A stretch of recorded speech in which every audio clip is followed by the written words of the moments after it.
The following podcast is a part of RadioMisfits.com. The Mr. Nailsin Show is brought to you by me, Night Knight. Head over to IndiePlanet.com to get your copy of the Night Knight comic book so that you can actually see me in action in my one-man war of crime. Shut up, Boo! God damn it! I do the announcements. Oh, God. No one gives a crap about Boo. I'm 42. Not telling about no, shut up. false advertising. Yeah, Stupid idiot. I help Night Knight fight crime, and we blow stuff up and do a lot of damage. and of course, people get mad at us when we do. But it's a war on crime, and in every war there's collateral damage. I mean, well, I guess it isn't one-man war because Exactly. it's a two-man war. Anyway, we're running out of time. Don't miss this opportunity to get your hands on the adventures of Night Knight. And Boobo. The Night Knight comic book available at IndiePlanet.com.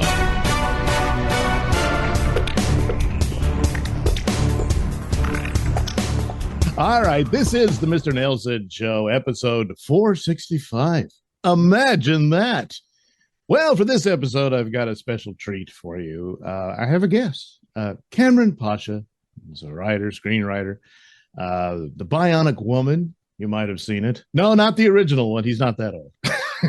Although I did watch the original, I loved it. It was one of my great childhood inspirations. Yeah, mine too. Yeah. The Sleeper Cell, worked on that. Roswell, a multitude of shows. And he's an author of 2 books, one of which I've read and we'll get into with this. But right off the bat, I came to know Kamran because of Midnight's Edge, YouTube channels like that, and Doomcock. And, it's always great to have somebody from within the film and television industry to simply ask them, what the hell is going on? Over the past, 10 years, I guess, is the current era of watching great franchises fall so very far down. And of course, probably the biggest was Star Wars, and then now Marvel, so on and so forth, Star Trek and all of that. But it's not over yet. I'm not a voice of despair. You know that. Right. I know you are. And that's one of the things that you're the eternal optimist, especially when it concerns Star Wars. And I guess we'll go with that. We can, and it can parallel some of the things we talked about in my novel. Yeah. Oh, yeah. There's a specific scene that I see in your novel that immediately thought of the Sith. I'm delighted that you have that level of memory. You know, as an author, we always love when someone cares that much of our book. So we'll get to it. Yeah. So, of course, Star Wars, they had the big announcement that there would be new Star Wars, and everyone was excited. And the overwhelming response was massive to The Force Awakens, even at the time that people thought, well, the next one will get it. And that was my reaction. I was very excited. And I enjoyed The Force Awakens while I watched it. I laughed at moments and I had fun with it. But I did have some structural problems internally just watching it, and how they use light speed to break through the shield. I said, well, aren't they altering light speed rules? Okay, well, it's okay. It's okay, whatever. But it was the first Star Wars movie that I didn't see twice in the theater. It's the first one. And so I didn't walk away hating it. But I didn't feel compelled to watch it again. But I said, okay, I'm looking forward to the next one. And then I was very excited about the next one because a filmmaker who I had tremendous respect for, Rian Johnson, who I had loved his work. I had gone and seen Looper multiple times, brought friends to see it. I thought that was a really creative, interesting film. And so when it was announced that he was doing the next movie, I was like, here we go. This is it. Oh, well. Yeah, I know.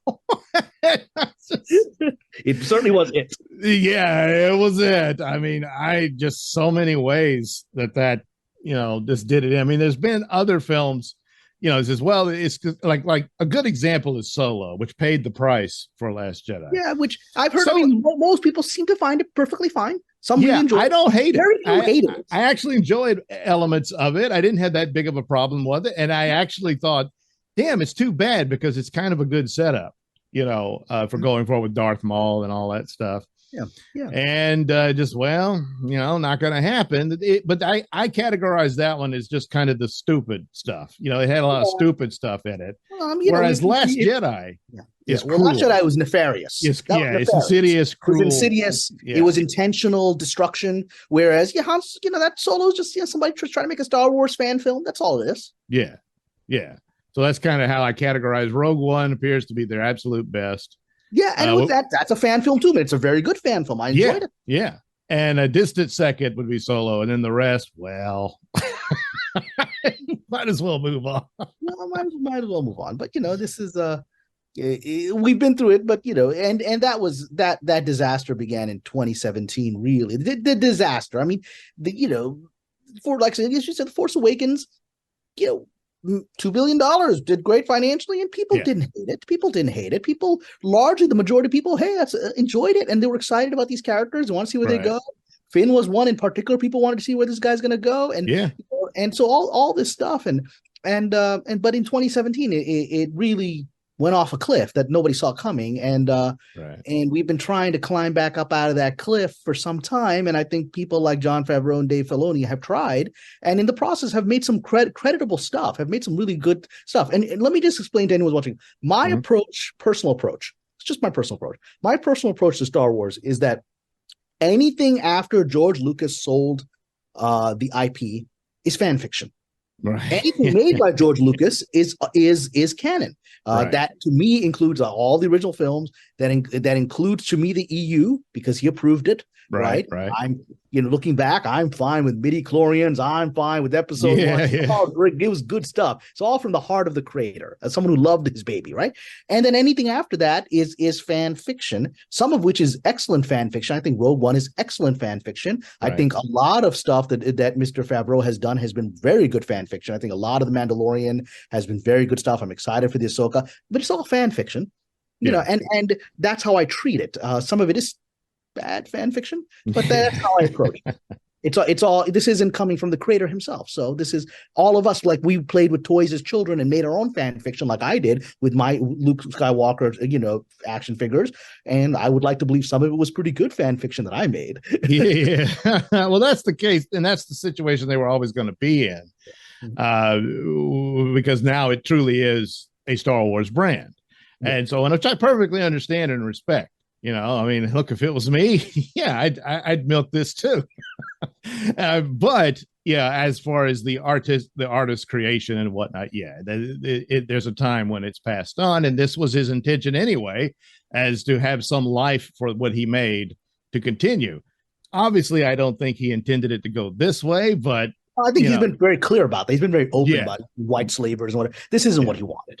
No. And he was quite shocked, I'm thinking, and well, I have friends who I don't know the man personally. I wish I did, but I don't. I have friends who know him and have interacted with him, and they said to me, and this is a quote again, this is Game of Telephone. I didn't hear from him directly, but a friend of mine who is a filmmaker who knows him claims, I don't know, I wasn't there, claims that Lucas once said, The Last Jedi was a soulless movie, and that he couldn't say that publicly because he has contractual obligations, to Disney after the sale, and so he just had to say it's a beautifully made movie, which objectively it is a beautifully shot movie. Its cinematography is stunning. Oh yeah. Story's terrible, but cinematography is beautiful, and so he very carefully worded it. Who knows? That's a story. That's what someone claimed that they heard George Lucas say with their own ears. I wasn't there, but that's a story. So, well, it's highly credible because we do know that he didn't like The Force Awakens. He said, "Look, you're just rehashing New Hope." That's and even Bob Iger admitted that in his book. So right, because he kind of says it's got to look like Star Wars, guys. Put some X-wing fighters in it and stuff, and that kind of thing. And so, that's in Last Jedi. Just the main thing, all the stuff of Last Jedi, almost a good bit of it I could forgive, except for the destruction of Luke Skywalker. And it's just you don't understand that character, about what he risked everything for a man he didn't really know. All because he was his father, despite everybody telling him it was impossible. And then he saves him. And then it's a fulfilled journey for him. To go backwards makes no sense. Right. His own nephew, the lessons he learned makes no sense. Yeah. His nephew. Well, I had a dark vision about him, so I decided to kill him in his sleep. Again, Luke would never do that. All these years later, I mean, none of it was done with logic. This was done with obvious desire to subvert expectations, but also to break apart the archetype of heroism. And we've talked about this now for 6 years as a community. That's what it was done. It was done with a very nefarious intention, and the end result is a broken fandom, an angry fandom. But I keep believing, because of the power of Star Wars, I keep believing that there is still good in him. There's still good, in Star Wars, and it's there. There's still good in him, and so there's still good, within Star Wars. I refuse to be what I call the black pill blobs. I know. Blob, because it's like a 1950s horror movie that just sucks up everything, right? No matter what you say, hey, I liked the Ahsoka trailer. No, it's all garbage. I mean, that kind of blob. No matter, it doesn't allow you to ever be happy. Just sucks all your light out. So no, there's stuff I like, and I'm going to continue to like it. Just I don't like, I won't like, and I'll call it out. But I'm not going to pretend this is all bad. There's some fun stuff here, because when I'm enjoying myself, there's times I'm watching some of these Star Wars shows where I'm jumping up and down in my living room. That's the kind of vibe. And then I will go on YouTube and people are like, I hear that. So I was like, oh, I had a good time. What do you want? I don't know.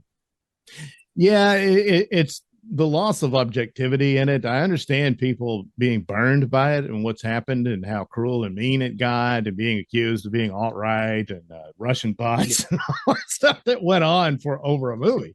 Speaking of Russian bots, because we're going to talk about my novel, here is a copy of my Crusades novel, which we're going to talk about in Russian. Oh, cool. This is the Russian edition. It's good. That's Kamran Pasha, spelled in Russian, but Crusades. And so it's a very lovely cover, and and very nice. It's my Russian edition. Yeah. Well, congratulations. But yeah, that's the back and forth on that. But there's a lot of things that I don't think people were objectively watching things like that. I tried to explain why Andor was good. It was. I liked it. Like my good friend Stephanie Janicek doesn't like it. I like it, and I don't apologize for liking it. And that's the great thing, you can like what you like. We're just all fans. You can like what you like. I liked it. I enjoyed it. I liked the politics of it. I was delighted to see Mon Mothma back. I think that actress is great. Oh yeah, and I want to see more of her, and I think we're going to see more of her in Ahsoka, and I'm excited about that. That's one of those things where something like Andor, because the one thing ground I conceded on it is that, hey, it's not Star Wars. Well, it is, but at the same time, it's not what you're used to. It's very different stylistically from the others. But I think if Star Wars were in a better position, this would have been more acceptable to people than it is. And so unfortunately, it got lost and missed by it. But to me, look, I mean, this is the risk that George Lucas took with the prequels. Let's show you the politics of the Empire. People grumbled, "Oh, is it a trade dispute? Star Wars isn't about trade disputes, right?" In the opening crawl, what is this crap? But he's trying to show us, what is this midichlorian stuff? He's trying to show us, well, look, all Luke knows is a little bit of crap he heard from Obi-Wan about the Force. But we would think over 10,000 years that they have developed a science about it, at least, or something that's close to a science to understand it. And that's knowledge. And so that's, for them, midichlorians, all this stuff, politics and chancellors and senates and, motions to dismiss. This is the world they're in. And to me, I was, when I approached it more maturely, because I didn't enjoy episode 1 the first time, and now I've come to appreciate it, right? I've come to appreciate it. Yeah. And I really like the second two movies, 2 and 3, but 1, I now see its value, especially seeing the current sequels. I see its value. And that's what they're trying to do with Andor. I mean, that's what they're trying to do. Look at the internal politics of the Empire. How does a rebellion get funded? I was actually more interested in the Mon Mothma stuff than I was in the Cassian Andor stuff, right? Right. Oh yeah, definitely. Yeah. The politics of it. Yeah. And then is it Sarsgaard? I'm always getting his name wrong. Yeah. But his performance was powerful in it. Especially it's another thing about the truth of war and how dirty it is. Yeah. And he's like, what have I sacrificed? And everything. That's and you can approach that because what I didn't like with The Last Jedi's complete deconstruction of heroism and good and evil, right?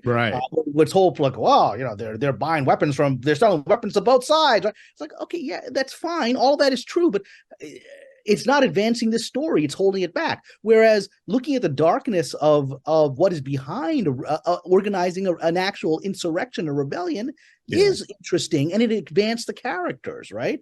They did that in Rogue One as well. Cassian Andor is he's a brutal guy, and we get to see how he's become that guy. So I thought that's all within Star Wars. That's within the rubric of the moral choices we make that lead us down to corruption. That's fair. And his redemption comes, at the end, and it's like Han Solo, he was a criminal and he becomes a hero. That kind of thing is the redemption path for your heroes. And we remember, we all are so happy about the thing that and we were upset that Lucas changed it.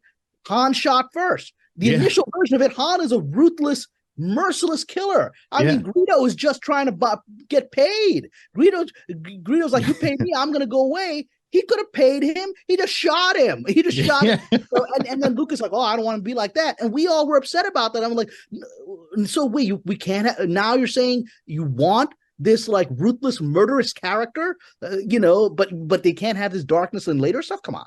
Yeah. It just doesn't. Yeah, it doesn't. It's better that he's that far gone. Yeah. To show the salvation that he achieved. It's like Luke and Leia saved him. He sees all this. He's seeing the good side of the force, which is always an analogy for God, really. That's what it is. But anyway, the light side of the yin yang symbol. Yeah. So you are more optimistic than I am, although I agree that narratively speaking, all of these franchises can be saved. It's just how big of the appetite is there? And if there's enough rest time when something big hits and it's really good, will they come back? And that's I don't know. I think normal people will come back. You can get disrespect. I mean, my sister enjoys Star Wars. She actually had this conversation with me recently. She's like, look, I liked Star Wars. I didn't like these sequels. Why are you so fanatical fighting these sequels? And I said, because it's about my experiences in Hollywood and working with people that really do have a sort of ugly ideology of deconstruction of morals, right? I've worked with people like that, and they were the minority in writers' rooms 20 years ago when I started. Then they became the majority, and now they're changing culture in ugly ways. So that's what I'm fighting. But my sister is a normal person who can say, I don't like the sequels. They're not good. I like the other stuff. But she'll come back to anything that's good. That's true. So yeah, and it can be reinvigorated. I'm kind of wondering what the overall plan is, having watched Mandalorian this season. I think the plan remains the same. I think the plan is we'll see how it plays out, but I've been hearing for 3 years now that Ahsoka was planned to at least potentially create an alternative timeline, whether it's to erase the sequels or not. It's definitely to create an alternative timeline where we can develop stories outside of the framework of these sequels and develop an alternative version of events, which, the current rumor that's floating around today, which I just wrote about on the Patreon, which I think is quite possible, maybe even probable, that the announced Dave Filoni film is going to be titled Heir to the Empire. If that's what happens, then that's I don't think he will directly adapt the original Zahn novel, which is a brilliant novel. Yeah, you really can't. I think, especially because he's already created elements that don't fit that, but also he's created elements that don't exactly fit the sequels. So he's already creating a third timeline, and let's see where he goes with it. But that suggests to me that he's off doing his own thing, and God bless him if that's what he's doing.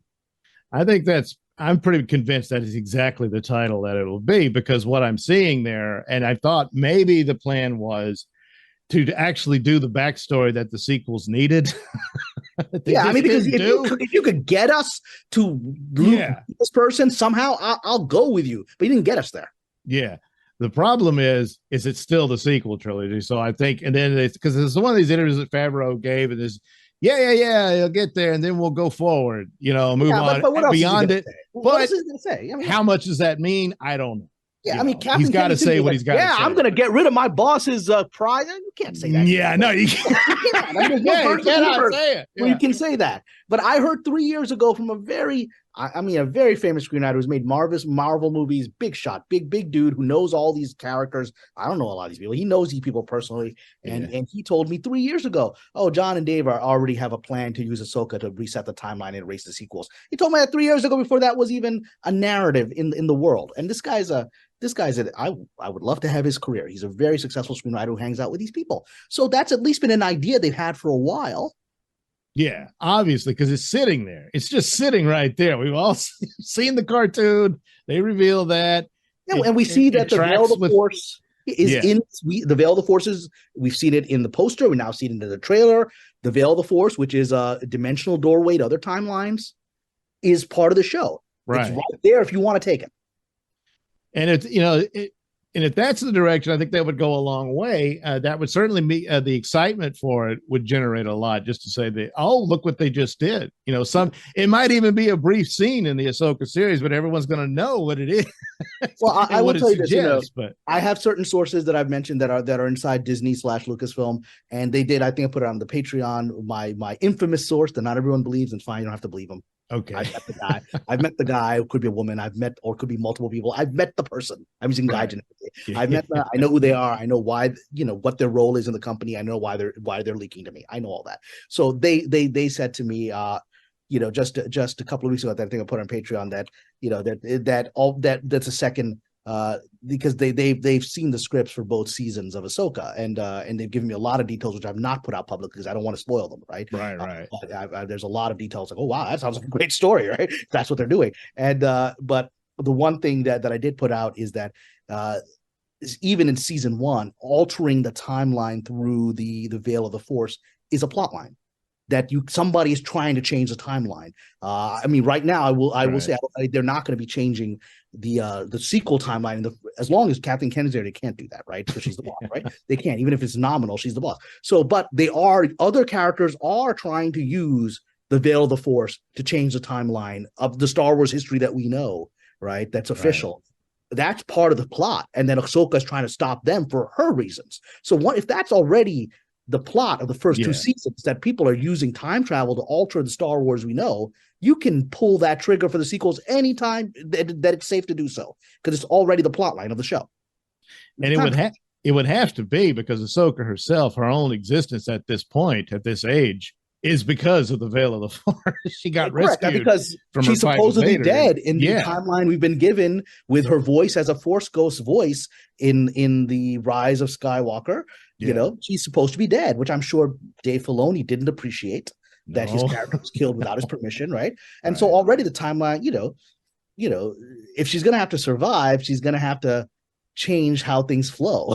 So that's just what, and it's his baby. It's his character he's working on for over 10 years now. Oh, probably longer than that, I think. 12, 13 years. Something like that. He just wants her to be a random voice fading in the echo. Yeah, I know. Oh, put Ahsoka in there. Everybody's got to be there because Rey's all the Force or some such. Well, and that's right. Look, as artist, this is my novel. Yes, that's the one I read. This is my baby. It's my child, right? And I don't like it if someone, tries to erase my child. These are your babies. They come out of you. And if someone disrespects your work or minimizes it, it hurts very deeply. And that's one book. Imagine a guy who spent well over a decade of his life creating this really fascinating character. Yeah. Well, now we have certain editors now who say, we got to fix these books. Great works of art.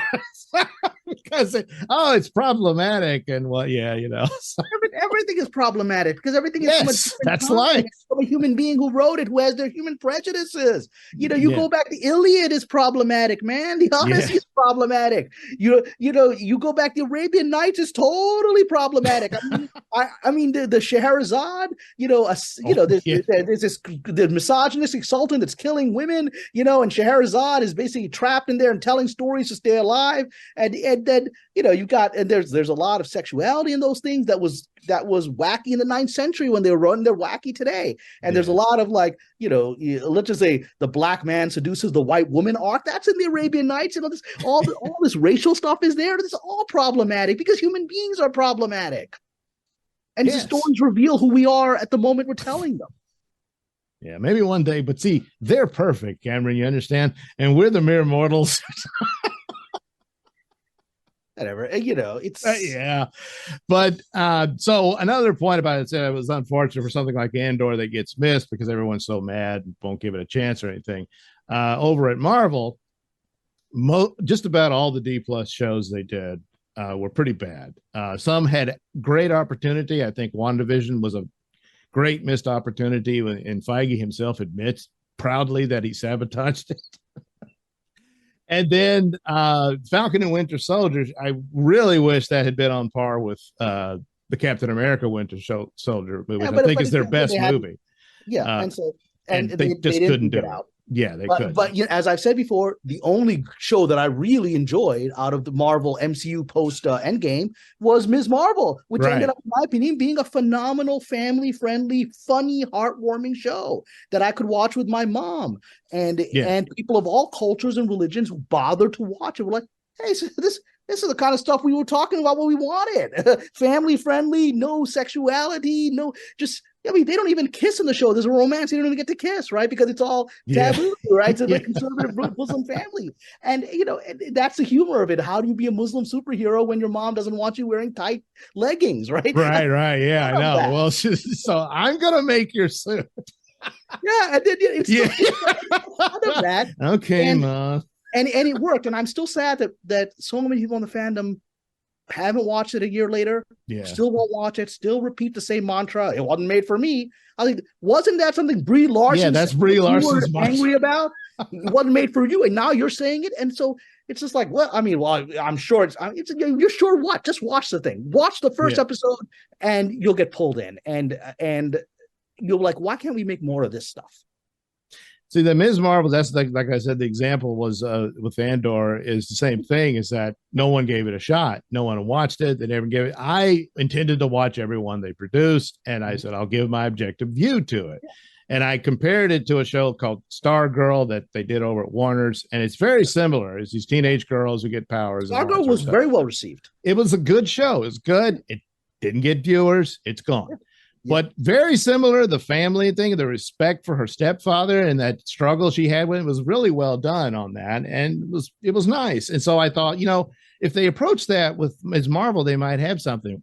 And lo and behold, that's pretty much what they did.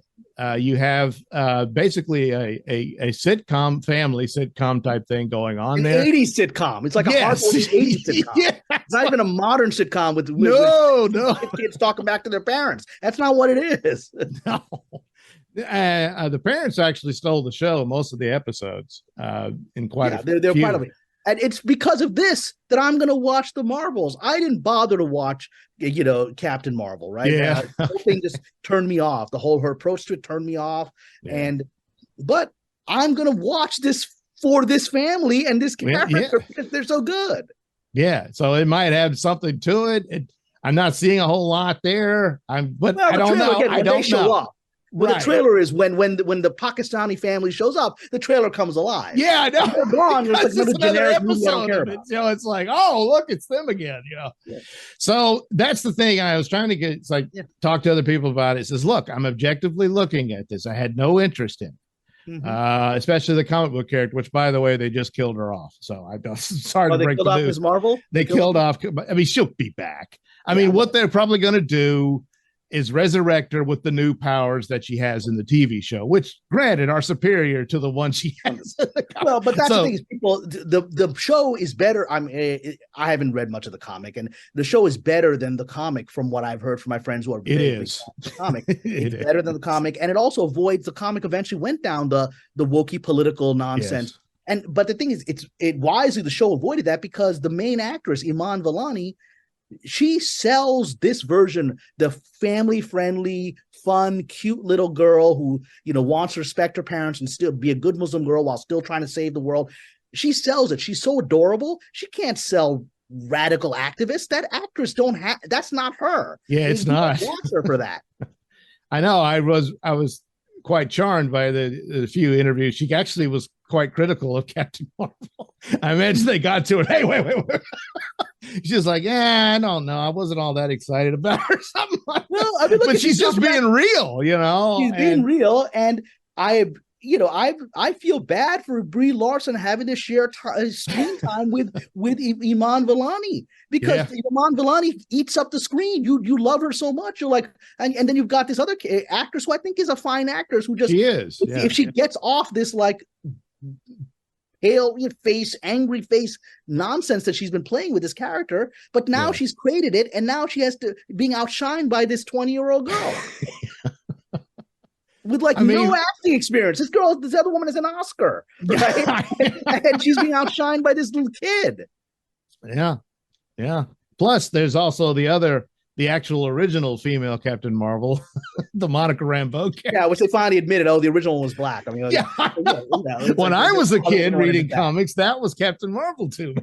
Yeah, it's like doing Black Panther with a white guy first, and let's do Black Panther with the African dude. Let's do that, right? It's like, yeah. I'm glad you remember. Completely forgot all about it, or didn't look. Oh, I know the stories. No, you don't. So let's try to retcon that and fix it. Well, that's Hollywood. That's Hollywood's what I call, progressive racism. It's like, they don't even earn out. They're not even, it's something, it's actually, this is a comment. I think it was Chris Rock that made this comment.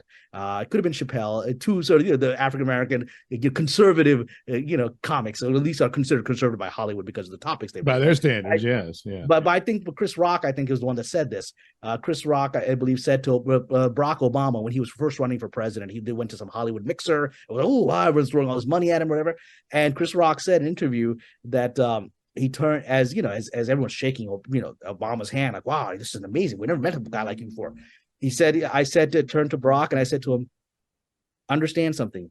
And this is all Hollywood rich people crowd, right? These people are all racists. They're the nicest racists you're ever going to meet. They don't know they're racist. They're not aware of it. It's like the Sixth Sense. He doesn't know he's dead. They're completely they see what they want to see, right? And they're walking around not being aware that they're racist. He's like, they have no idea. And they're the nicest racists you're ever going to meet. That's Hollywood. Yeah. And it becomes clearly apparent by a lot of this stuff when they were doing the virtue signaling and this neo-tokenism and whatnot. When I always thought, if you're really serious about this, explore these other folklore that you're unfamiliar with. These are all new stories and whatnot. And I thought when you mentioned that the idea of pushing for 1001 Nights, I thought, yeah, there you go. That could be a new Game of Thrones type thing, and all that. I've got one. I've got a pilot. Written from Scheherazad's point of view, right? And she's like inventing all the stories like a Usual Suspects, right? To get through all these adventures. She is good. Whatever. God willing, that will get made someday. But yes, I've been developing my own version of that. Yeah. But again, I developed it. It's not sold yet, has it? I mean, I sold it to a producer. The production company bought the script outright, but they haven't yet been able to get it made. And and that's the whole thing. Is this, we recently had this movie about the Ogoje warriors of West Africa, right? Everyone's like, oh, we got these African fighting women. And then, of course, they choose a story where the African fighting women are the ones that enslaved all the black, their tribesmen who sent them to America on these ships, right? The Ogoje are the reason we had, the slave trade, right? they were the slave trade enforcers, right? So, of course, what does Hollywood choose? There's other female warriors. I can tell you, I have a project about the Taj Mahal, about the love story of the Taj Mahal. It's the first movie I ever sold to Warner Brothers. Still sits there in the library, unmade, right? But one of the things I discovered, the harem of the Mughal emperors who built the Taj Mahal, right? The harem was guarded by these beautiful African Ethiopian women that were kick-ass soldiers that were brought in to guard these Indian women in the harem, right? Yeah. And so I want to learn about that's an interesting. You want to find out about these warrior women in black African women in medieval India as warriors? There's a story. That's a whole cool thing there. Yeah, that would. Yeah. Yeah, but is Hollywood aware of it? No, right? And they don't want to be aware of it. They just want to slap job stuff and then pat themselves on the back and and call everybody else racist or whatever. It's like, well, okay. So finally, your book that I did read. Sorry for being a slow reader. No, it means a lot to me that you read it. It's like, again, someone who loved your baby took the time to read it. Thank you. Another project that I think you would have liked to have seen on screen. Well, it was based on a screenplay. The novel, my novel, which I'll show again, the Crusades novel, Shadow of the Swords, which you can get on Barnes Nobles, right? This novel was based on one of my earliest screenplays that I wrote.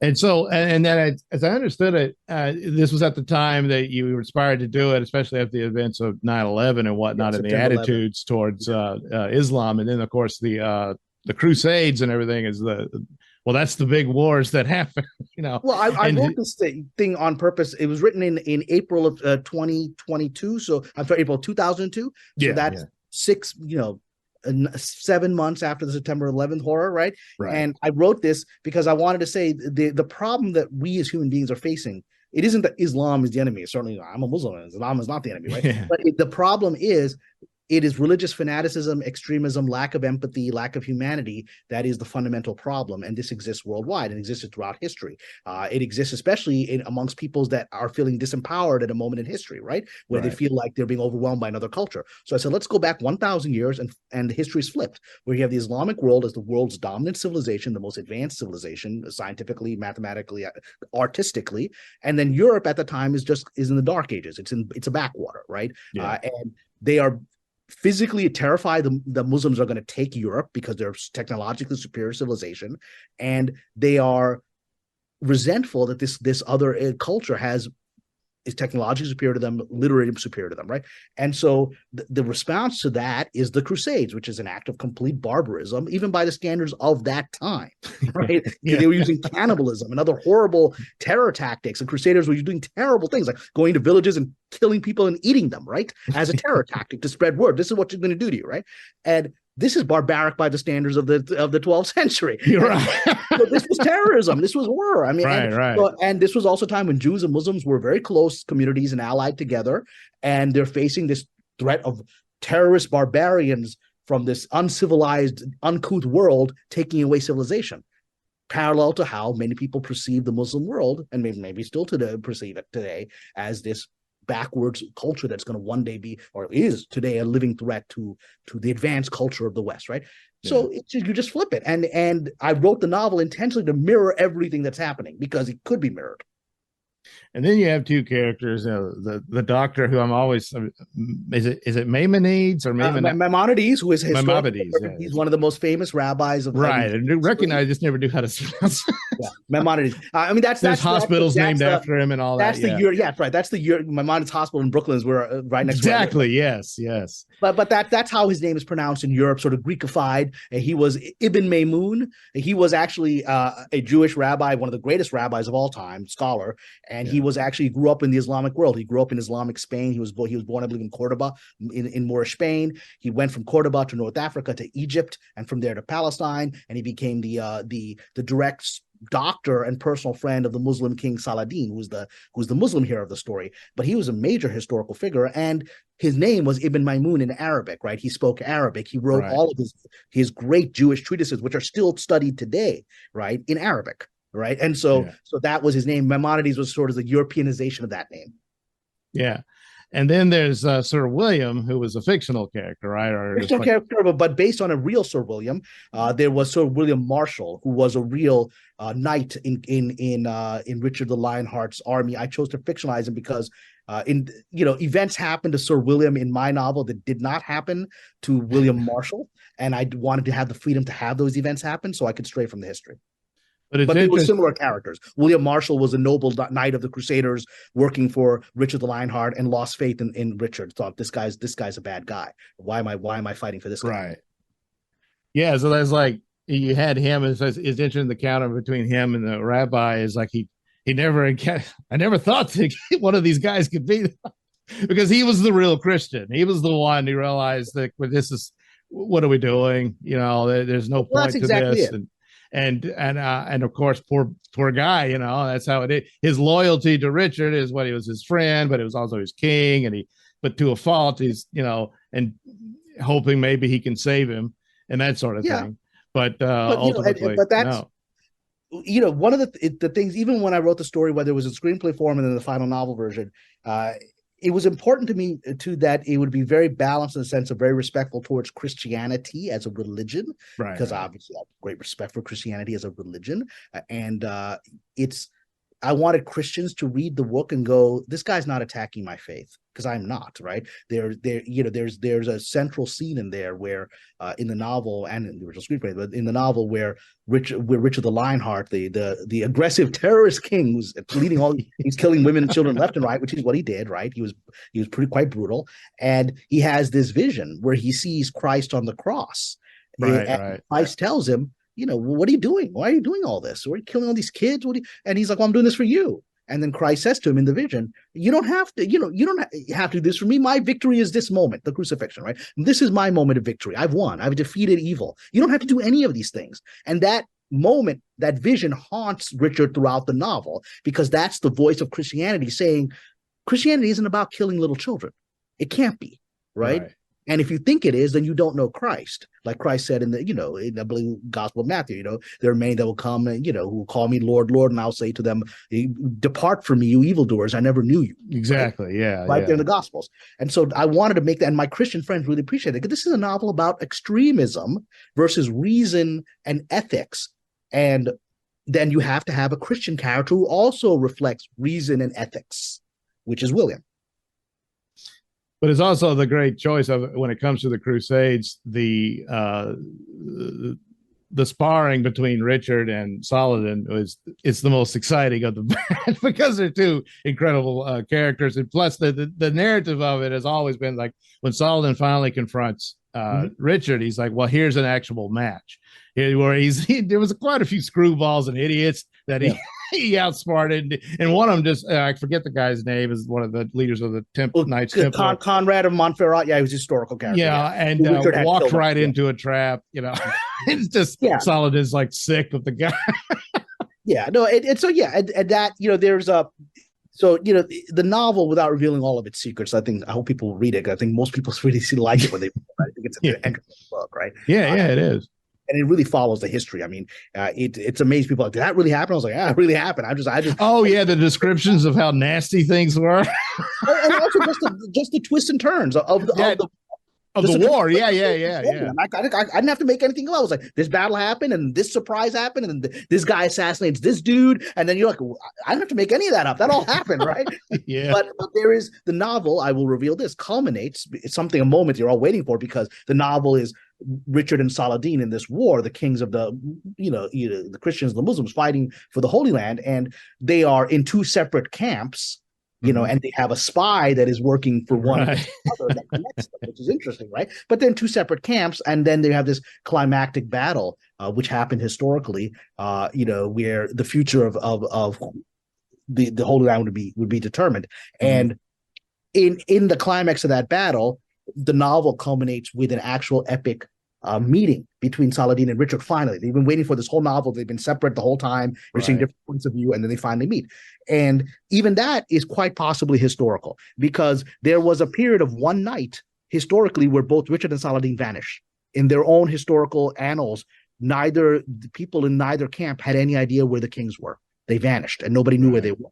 So many historians have theorized that they met privately to resolve the situation. And, the way my scene goes, it's not exactly right. It's a wish fulfillment, because you kind of want them to. When you explore those stories, he's like, it would be cool. And it's certainly plausible, because I don't know, but it's likely they met. It's likely they met because after that, the issue did come to a resolution after that night. And I come up with what I think is a very interesting way of how that was resolved between them. But that's the culmination of the story. And I think it works, because for me, it was talking about every war is just a conflict between two men. And two men can resolve it if they talk face to face and be honest, right? About what is it that each wants, right? And that's all right. Now I'm going through a war right now with the Writers Guild versus the studios, right? And why is there no resolution? Because nobody's meeting. Ultimately, every conflict, including labor versus management, is resolved when two people who are the people behind. There's always behind all this stuff. There's always two people, right? Even if there's 100 people surrounding those two people, each conflict is about two people. Putin versus Zelensky. There's 100,000 people around these people. There's two guys who can resolve this. And maybe they're not the guys. Maybe those are the figureheads, right? And the real two people are people in the shadows that can resolve this. But ultimately, there's two people that resolve it. And that's where the novel culminates. Yeah. I mean, ultimately, Richard wanted the throne back home. This Jerusalem was just going to be a notch on the belt. It was part of his trying to prove to his father that he could be the king his father never believed he could be, right? That's the journey of Richard psychologically in my novel. For Saladin, I think that the journey is actually more complex, because if you call it the novel, you may not have noticed this.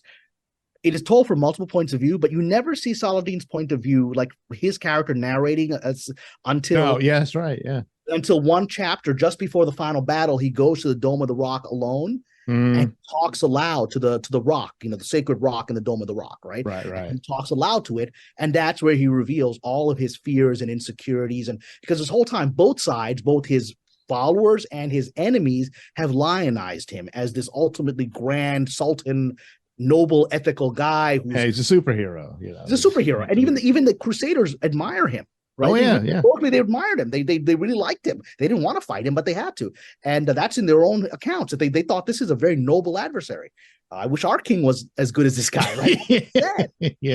And so, but he's put up on this pedestal, and then you finally, in that chapter, you see the man behind the superhero is just as scared as everybody else. He doesn't. He's in over his head. This is his whole life. He's been building to this moment, this final conflict that he could lose, and everybody thinks he's a superhero who's going to solve this, and he doesn't know that he can. And, and that's the moment of vulnerability finally you see in him. It's like, because history has still lionized Saladin. It still lionizes him. I'm like, that's too much pressure on any human being. Right. Yeah. And the scene that I was just talking about that said reminds me of the Sith was when let's get to how it reminds you of the Sith. Tell me. There's a plot to kill Saladin, where if people don't know, the assassins, where we get the name from the cult of killers, right?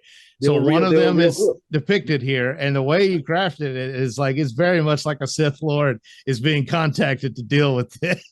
Well, the assassination attempt against Saladin by the assassins, the Hashashin, is historical. It happened, yeah. And they spared him. They could have killed him. They left a dagger in his bed or something. They left a dagger in his bed. They basically he woke up, and these Hashashin were incredible covert operators. That's why we remember them as the assassins, right? And they were incredible. I mean, they were the ultimate special ops people of their time, and maybe even of today, because they're like ninjas. I mean, they basically. Right. They were able to get into his bedroom past all of his guards, past everybody, and he wakes up and there's a Hashashin with a dagger at his throat, right? And he leaves the dagger there because the old man of the mountain, the sort of historical and mythical figure behind the assassins, right? Just said, I want you to know you only live because I'm letting you live. Right. It's like later adapted into. I can get you anytime I want. It was in Seven, David Fincher used that, right? He's like, that's right. Because I'm letting you live. I let you live, right? Let you live. And so but that's historical. That's what the Hashashin did. And so, but then in my novel, there is this moment where the great rabbi, right, meets in secret with the old man of the mountain, the head of the assassins, because he has his own agenda. Now Saladin sees this guy, the old man of the mountain, as an even greater threat. And that guy's a fellow Muslim from another sect, but he's a fellow Muslim, and he's an even greater threat than Richard the Lionheart. Saladin is scared of this guy, right? He's actually scared of this guy. And then you have this great moment where they meet, and the rabbi, who's one of the most famous rabbis of Judaism, one of the greatest thinkers, right? And you have this leader of this particular sect of this Ismaili Islam, which still exists today, and is not known for its violence. It's actually quite a peaceful and successful sect. Today. Well, they've mellowed with age. Well, yeah, and they found their path, and they're doing one of the Rita Hayworth married one of the Ismaili imams. Rita Hayworth. Oh, that's right. I forgot. Rita Hayworth. Yeah, Rita. She married the son of the current Aga Khan, who is the Ismaili imam, the head of that sect, right? That'll calm anybody's heart. They're doing well. They marry movie stars. But this ancestor of theirs was a really scary, powerful guy. Right. And so you have this moment where he explains what he's doing, because the rabbi, even though he's meeting the guy for his own agenda, doesn't like him, thinks of him as an evil man who's assassin, killing people, doing all these things, right, and spreading war and destruction. He's like, no, I'm doing God's work, and he explains why he's doing God's work from a sincere place, even though he's a scary adversary in this novel. And you see that as a Sith. One could argue that. I know it's just the theatrics of it and how mysterious he was, and it was almost a supernatural scene and stuff like that.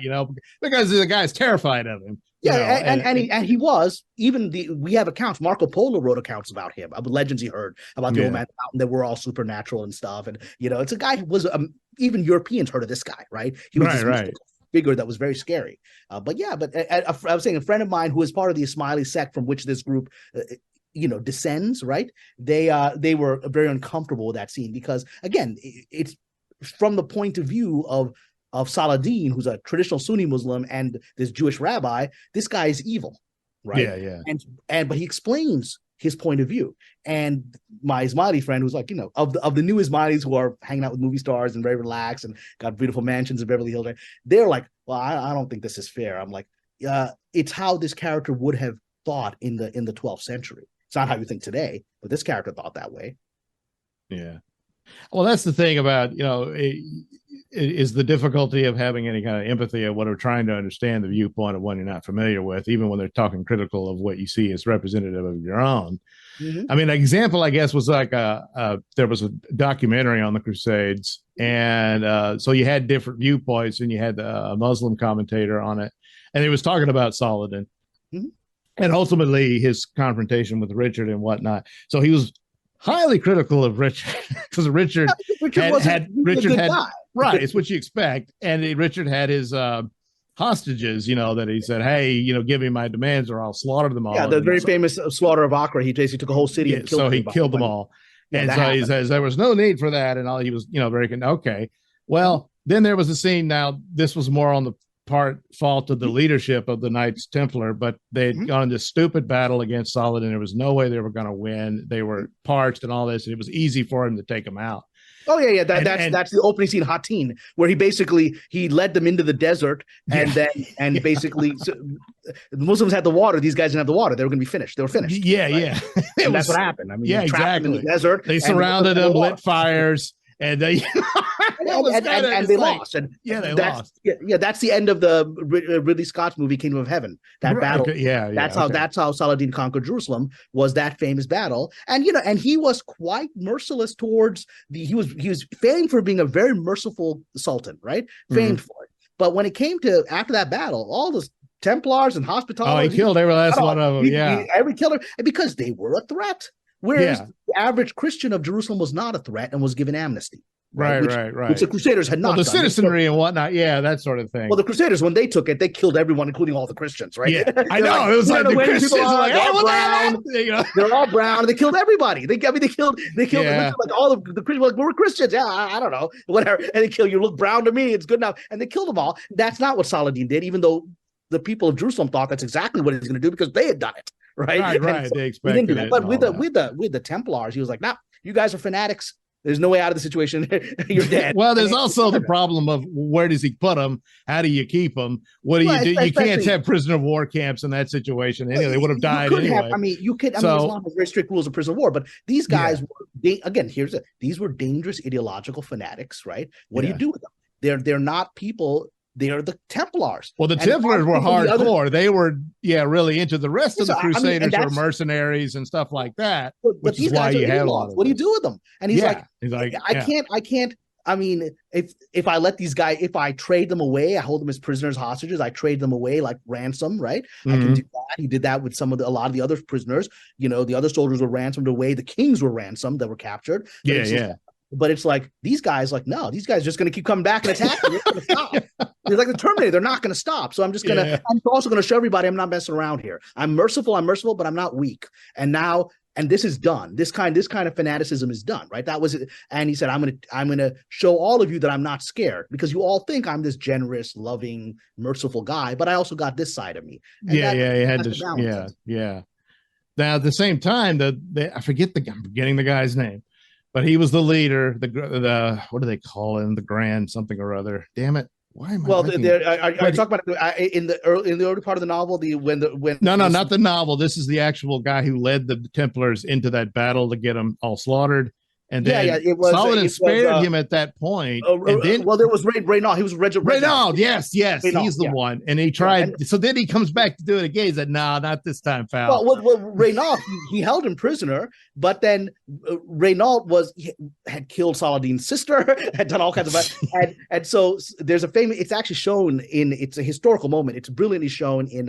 It's also in my novel. It's the opening scenes of my novel, opening chapters, but it's also in Kingdom of Heaven, where historical moment where the king of King Guy, who was the last king of Jerusalem, had been captured along with the Reynaud, the lady of the Templars, right? And the Battle of Hattin that we talked about, and they were captured and they were held. And Saladin came in. This is historical. He gave a glass of water because these people are parched; they don't have any water. He gave them a glass of ice water to the king.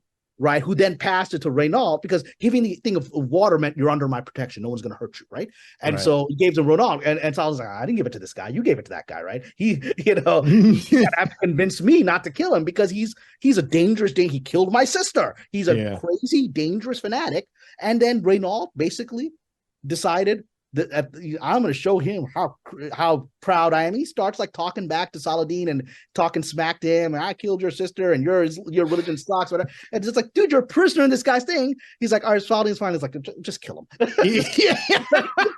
Just kill him. Get rid of this guy. But that's the example. This is the leader of the Templars. They're not going to stop, right? But he spared the king. He spared the king. He said, look, you and I can make a deal. This clown, you can't make a deal with this clown. He doesn't want a deal, right? So he's dead.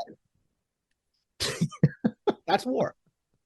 It is. It's got its heroes, it's got its monsters, and it's got its idiots like Renault.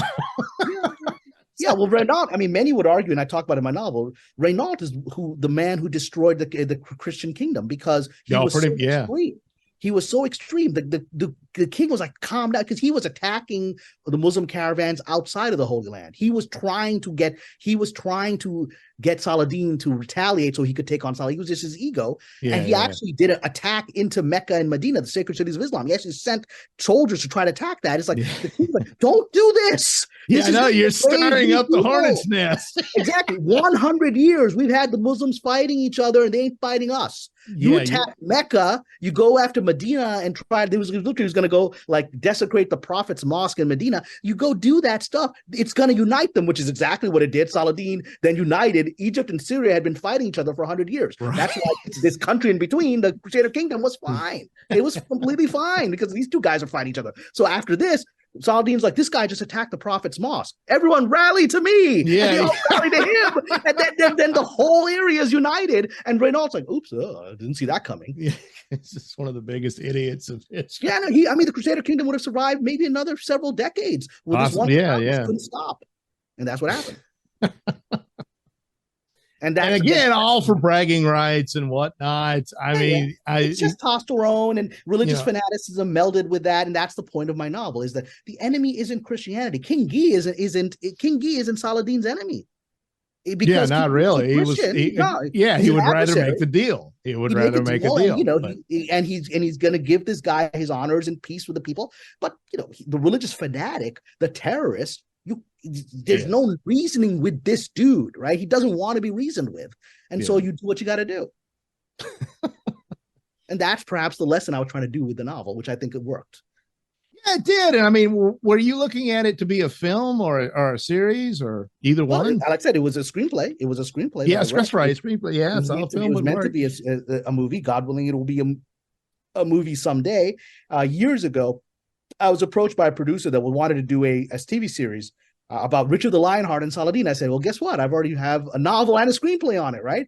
And I read it. He read it. He goes, oh my God, this is perfect. Well, what's your idea for a show? So I met with them and I laid out a 10-episode version of how to do the same story, but stretch it out over 10 episodes and add all these other characters like Rome. Like let's find out more of some of the average soldiers. Like in the novel, you've got William, who's sort of the commander of so he's higher up. He's still a general, right? Let's see, like in Rome, let's see average soldiers. Let's see their struggles in this war. And so I laid it all out. He's like, this is brilliant. This solved it. Let me find somebody more famous than you. That's literally what he said. He's like, you're not famous enough for this. So he goes off. And he goes off. And again, his idea of fame is whatever is popular. It's a lot like Kathleen Kennedy. Whoever's popular that week was his idea of fame. So he turned me down, even though I'd already cracked the story and knew it inside out, and instead went and partnered with a gentleman. Remember that Ben-Hur remake that was done? God, yeah. So that guy, Ben-Hur had just, why are you remaking Ben-Hur? But he remade Ben-Hur, and that guy's a hot new writer. He just remade Ben-Hur. So he made a deal with that guy. I was like, well, good luck. He ain't going to crack this. He didn't crack this. And that guy vanished. Like there's always the flash in the pan, like a new screenwriter makes his movie, then disappears again. I was like, dude, I spent 10 years of my life already on this story, right? And you're gonna get this random dude who's quote unquote more famous than me because he made one poorly received movie, so he's more famous than me. But all right, he's more famous than today. Is he more famous? I don't think he's more famous than me right now. Well, that explains a lot about Hollywood, of course. It's not really that surprising. But that's also sort of how, going back to Star Wars, that's how Kathleen Kennedy approached it. When Colin Trevorrow was cool, he had just done Jurassic World. Oh my God, we want you to do Star Wars episode 10 or 9, whatever the hell it was, right? The 5 and then he made one crappy indie film that was poorly reviewed, and she yanked him. God, because I mean, even his redone version for the third film, I thought I would much rather see. I still don't like what all they did, but I think that fixes a lot of things. It had far more spectacular scenes in it, and there's actually a battle between Darth Vader and Kylo in it.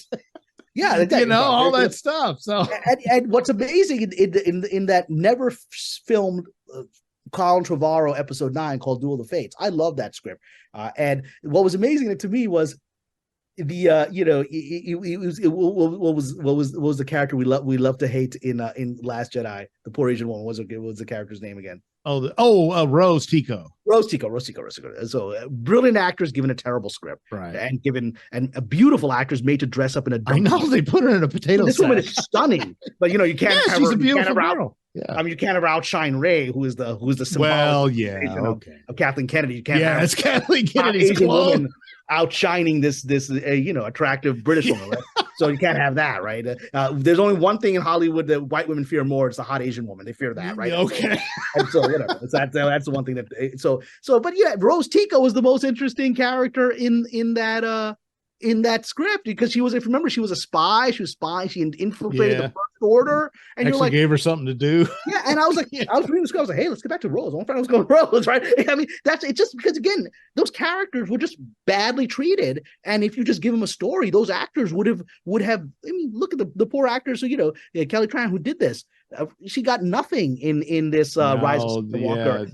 I mean, how shameful it is. I'm sure if I know about it, she knows what the scenes were that she could have had, in the other movie. And she knows she wasn't given that. That would have been a break for her.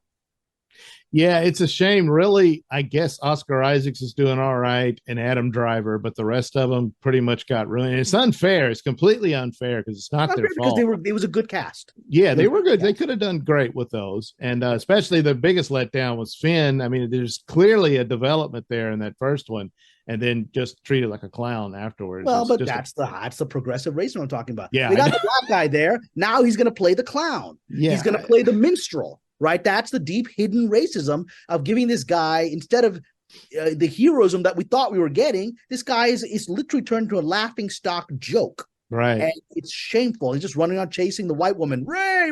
I mean, it's shameful. It's degrading. And he said it finally. He said it. It was degrading. Yeah, it was interesting because I think there was some back and forth between him and a fan, either on Twitter or Instagram or something like that.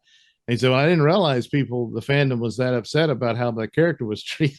He said, yeah, that's right. We're actually on your side, and that kind of thing. But it's true.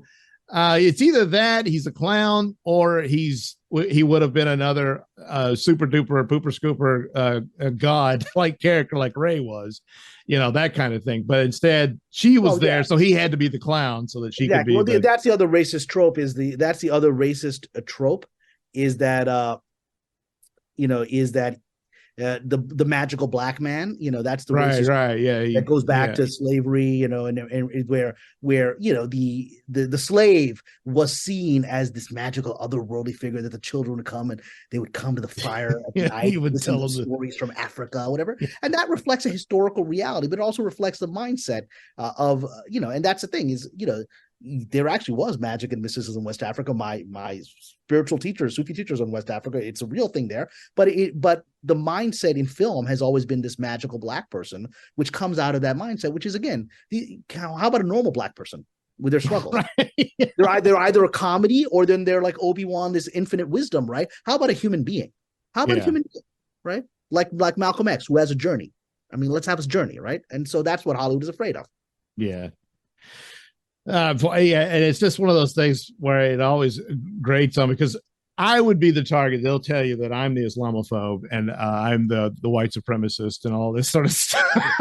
Well, I mean, as 22 years in Hollywood, I'll tell you, there's nothing more. There's no more bigger Islamophobes and anti-Muslim bigots than the people who call themselves progressives in this town, right? And the perfect example I'll show with you is, like my neighbor right now, my neighbor, lovely neighbor, she, nice person, works in Hollywood, but she has the standard sort of progressive. It's literally, her sign is still up on her window right now, which is the resist Trump sign, but with a Muslim woman in the hijab as the symbol of resistance to Trump, right? And And I was like, oh, so the hijab is a good thing. It represents a resistance to Trump. But the moment Biden's elected, oh, we all got to burn our hijabs. These poor women in Iran are wearing their hijabs. Got to set them on fire. I was like, well, the hijab's a bad thing now? So, yeah. There's no consistency to that. The consistency is you use them as you need them, right? Right. That's all it was. It was just something to be used and all that. And the left is always considered like Islam is their standard go-to for that's the faith of the third world. And so the third world are the ultimate underdog and victims and all that stuff. But I heard you speak to this. If you come into the room and say, yeah, but it's not exactly like that. Who the hell do you think you are talking to me like that? Well, he was the one who would know. Let's clarify. Muslims are useful to the extent that they're perceived as the brown person minority that's being oppressed by the white supremacist nationalists, blah, blah, blah. So they're useful targets they're useful tools for that. But the reality is Islam is a pretty conservative religion. I know. And that we whether one likes it or not, the reality is most Muslims are quite resistant towards the current LGBTQ trans narrative, quite resistant to it. It's not something that's going to really penetrate this community, right? Which is remarkable. So it doesn't have a centralized church. It's just sort of the universal values of this community. So it's been, and that's exactly the thing. It was like, once you no longer need them to fight the white supremacist nationalist thing, it's like, oh, well, this religion's a real problem for our social agenda. Then it becomes the enemy, right? So. Yeah. That's what and I don't mean that, oh, you got to be scared of the Muslims and they'll blow up your place or what, something like that. It says, no, what happened is they got a lot of these parent teacher meetings going on, the school board meetings and whatnot. And a lot of these parents were outraged about the material that was being forced on their kids and all this stuff. And in one of them, this Muslim father stands up and he says, this is nonsense. You're not teaching my kids this. And they were all like, habit. You can't accuse him of being a white supremacist now, can you? But those are the values he has, and you have more in common than you realize if you would just talk to the man. And exactly. In Michigan right now, and you've been even see mainstream press beginning to talk about it. In Michigan, which is a very large Muslim community, particularly in Ann Arbor, right? Very large community, and so Michigan, there's been alliances between conservative Christians, conservative Jews, and I don't even say conservative, just regular Muslims, right? Alliance because against a lot of what is being taught in public schools. I've watched fascinating videos of like, public, PTA, public school meetings where parents are confronting teachers. What is this garbage? What is this book? What are you telling my kid? You told my boy he's a girl, whatever, all this stuff. 50% of the room are these dudes wearing, the topi and the beard, the Muslim guys. And then women in hijab sitting there, right? The hijab that's fighting Trump. They're sitting there like, what are you telling our kids, right? And you're seeing this alliance that's happening on social values because it's not going to penetrate. I was just watching a talk by a very famous imam who's very beloved in the community, very spiritual man. He's a white convert, right? He's American, his blood red, his ancestors gave him the Mayflower, right? But he's talking, and he was giving this talk, and he was actually giving this talk. He was in Africa, and he was giving this talk to the African people, and he was just like, "Yeah, we're not gonna let this rainbow narrative into our communities and to our children. We're just not gonna let it happen, right?" And everyone's like, "Oh, that sounds like we're not gonna let that happen either." And they're all, and this is a beloved, considered a mainstream imam that politicians want to go to. And then suddenly he's saying this pretty open. He's like, "Yeah, this ain't for us. We're not going to participate." And it's largely the perspective. I mean, there's always a minority of people like, I want to fit into whatever the culture is today, but they're going to remain a minority, and that's going to become an increasing problem. In the same way that many progressives now in America are seeing Latinos as a threat, because they're like, let's bring in Latino immigration. Like, oh, these guys were voting Republican? What? Yeah, what? You forgot. They don't like Latinx? What? They're very devout Catholics. They, primarily, not all, but I mean, Well, that's why you've got this now. The Latino, the Latinx, that was never. Well, but now the Latino white supremacists. That's a new thing, right? Yeah, I know the Latino white supremacists. How's that going to work? It's just, geez, because they reduced everybody to the superficial, and it didn't expect that could bite them on the ass. And it did. So, but it's but that's one of those narratives that I would hope more people pay attention to, during the war on terror years I and think all we're that. past that now. It's all past by now. We've got bigger fish to fry. Yeah, there's still people out there. Islam is the threat. I was actually on a right. They're not even the mainstream of conservative talk right now. They're just no. They're not, and they used to be the norm, right? I remember because most Muslims were voting Republican until the Republicans said, "Oh, we don't want you in the party." So they went to the Democrats. Democrats like, "We want you to change your religion, though." And they left that, and then back to Republicans who are now willing to take them. Like, "Oh, we want you guys." Yeah, but I was on a video conversation with a friend of mine, Carrie Smith, who's very prominent. Oh yeah, I saw that. Yeah, and she unfortunately had someone who was of the older camp, who was more of the Renault Christian, who had a very passionate ideology about her definition of being a Christian meant hating Islam. It was never about, well, what does being a Christian mean in your practice of how to be like Christ, right? Her whole theology was, I'm against this thing. So, I was like, so are you actually a Christian or just an anti-Muslim? It was just identifying as a Christian, right? But it was an ugly conversation because she was still living in that world. I'm like, well, I'm not your enemy. You don't want me as a friend. That's fine, but I'm not your enemy. You've chosen to put me in that box, but I ain't there with you. I'm not your enemy. So, but I think that's the minority now. Yeah, and it's unfortunate because even in the darkest days, I would get angry and stuff like that. But my intellect was always there, and I always know it's like the simple rule: there's good and bad in everything. It's the bad ones you got to worry about. Sure. And that's like you can't hold Muslims responsible for Al Qaeda and the like. Well, and also the problem is this: when people say there's now at this point there's almost 2 billion of us, right? Yeah. And we don't have a centralized church. This is very hard for, I think, many Christians to understand, because every branch of Christianity has some kind of church. It's the Catholic Church, Orthodox Church, even the evangelicals have centralized churches from which they span out, right? Pentecostalists. Mm-hmm. There are mosques, but they're individual. There's no centralized authority in Islam. There's no pope. There's nobody in charge. And so in that, you got 2 billion people, and you got a couple of thousand dangerous people out of that. What's that? 0.0001% of the population is what you call terrorists, right? Who obviously are not normative Muslims. And the very fact that they have not been able to, because if this was Islam, the whole planet would be finished. I know.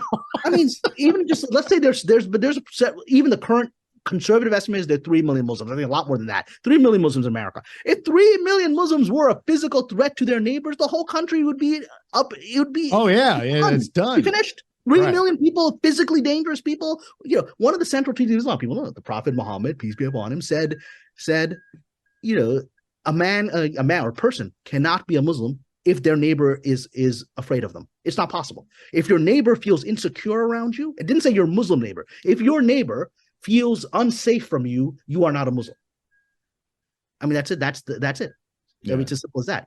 Because if you're a threat to your community, you are not a Muslim. It cannot be. And that's how the vast majority of 2 billion people see it, right? And then you got a couple of thousand crazy people out there, just like the Crusaders were a few thousand crazy people. Most Christians, had they known that the Crusaders were killing children and eating them, would probably say, I don't think that's right. Yeah, probably. I don't think that's Christianity. I don't think cannibalism is what Christ taught. I don't think that's right. But they didn't know, right? So, but it's like, what's the more exciting in the press? Well, it's bombings and beheadings and stuff, rather than you had Muslims who protected Christians against the Boko Haram. They wanted all the Christians off a bus. They wanted to stay on the bus. They wanted the Muslims to get off. They were taking the Christians. Yeah. The Muslims said, no, we're not leaving them. And so that's the kind of thing. And it's like what I said, like the Christianity was a lot of this, hey, I see Christ in you. And I said, yeah, I've seen that in Muslims. I've seen it. Well, and again, Christ himself said, "You will know them by their fruits." Right, right. And there's a scene in my novel which is historical, which is the event when Richard did that horrible massacre of women and children in Accra, where he just killed 3,000 people when Saladin couldn't meet the exorbitant ransom demand. Right. Yeah. And so he did that. It was an act of terrorism. I'm going to show you. I'm just going to kill all these innocent people, 3,000 of them, line them up, behead them. Right. And he. And it was so shocking by the moral standards of the time that there were anti-Christian pogroms throughout the Holy Land because people were so angry. Are Christians doing this, right? And Saladin himself, when there was a pogrom beginning against Christians in Jerusalem, where a mob was descending on the Church of the Holy Sepulchre. This is historical. And Saladin rode out to the Church of the Holy Sepulchre and stood there on the ground of the sepulchre with Heraclius, the Christian patriarch, and held up his hand and said, anyone who attacks this church or any Christian is attacking the Sultan, right? Right. And that happened. So if you attack him, you have attacked me, and it's death penalty, right? And he dispersed the mob. So a mob came, and this guy said, no, as a Muslim, I'm not going to let my Christian brother be attacked, right? That's historical, and it's in my novel. Yeah. If only Saladin could have lived much longer than he did. but he's a reflection. I would like to believe he was a reminder to Muslims as well that, look, be the best that you can be, right? That's why he's still revered even by his adversaries. Because he's bigger than George Washington is here over there. That's And he was like that to the. Imagine the Crusaders were like, I don't want to fight this guy. Like, he was a legend already. He's like where there's a battle, and then at the end of the battle, he sends us like sweets. And he's just like, there's like, there was a wedding happening in one of the towns that there was the battle. And Saladin stopped the battle and sent over wedding presents to the Christian couple. This demoralized the Crusaders. They're like, this guy. I can't kill him now. I love the guy. And that is not about Islam or anything. That's what human beings should be like. Right. That's why we honor people like George Washington. We honor these great statesmen in history who showed mercy and wisdom. There's a reason they're in the annals of history, right? That we remember them. And so, because they reflect that you can be better than this, there's a reason we look at Eisenhower with such great respect, because Eisenhower did not want to kill innocent people in World War II. He hated war. He didn't want the war. And when the war was over, he's like, I never have a war again. War sucks. I'm not a pro-war guy. Yeah. There are people that throughout history that were, even look on the villainous side. You got Rommel. Rommel was the leader of the Nazi army in North Africa. And by all accounts, he was a decent human being who finally was like, oh, crap, I'm working on the wrong side. What do I do? He tries to kill Hitler. And he fails, and he has to kill himself, or Hitler's going to kill his family, right? But Rommel, even Patton's like, this guy's a better general than me. And he's a better person than me. Better person, Rommel. Patton's one of those guys, you got to have him in wars, but you got to keep him on the leash. No, you got to keep him under control. But again, Patton would never, this is the difference.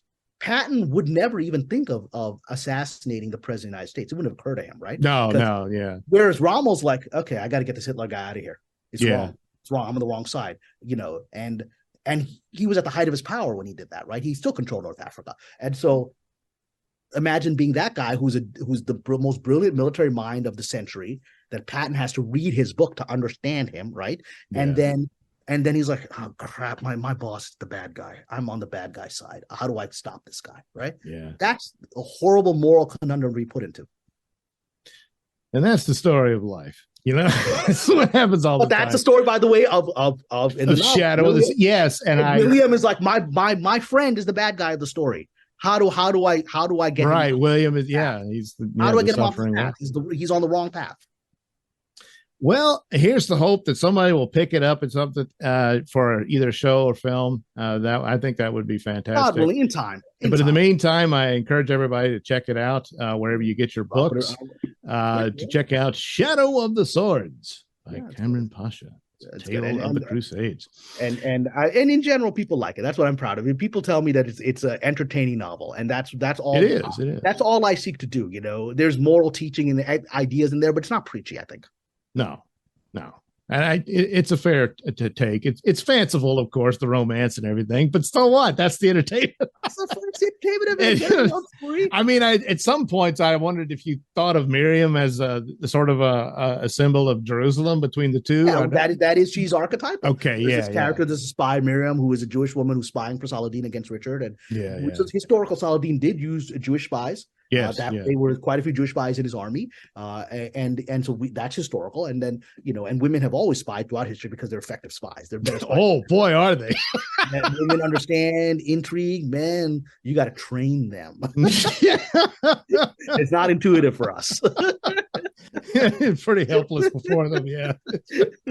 All right, Cameron, thanks for doing my show. I hope to do it some more. We could talk about paranormal stuff and also just Islam in and of itself. I think it's always going to be fascinating. We can combine them. We can talk about Sufi mysticism, genies, paranormal things from the Muslim world, stuff people haven't heard of. I'm happy to bring that up and just talk general paranormal because I love that stuff. Yeah, it's always cool.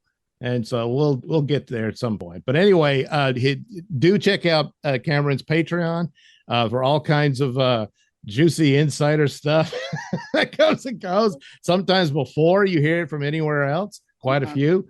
And also, if you fancy yourself a writer, you can also get some tips and help from Cameron on that as well. I do offer consulting services through the Patreon, and a couple of dozen people have taken advantage of it, and some of them have gone off to. One has made a successful novel that's selling well right now. Another one is winning awards on his screenplay. And so these are people on the Patreon who came to me and said, can you be my consultant on this and help them rewrite their material? And here they are. Excellent. All right, Cameron, once again, thanks for doing the show. Thank you so much.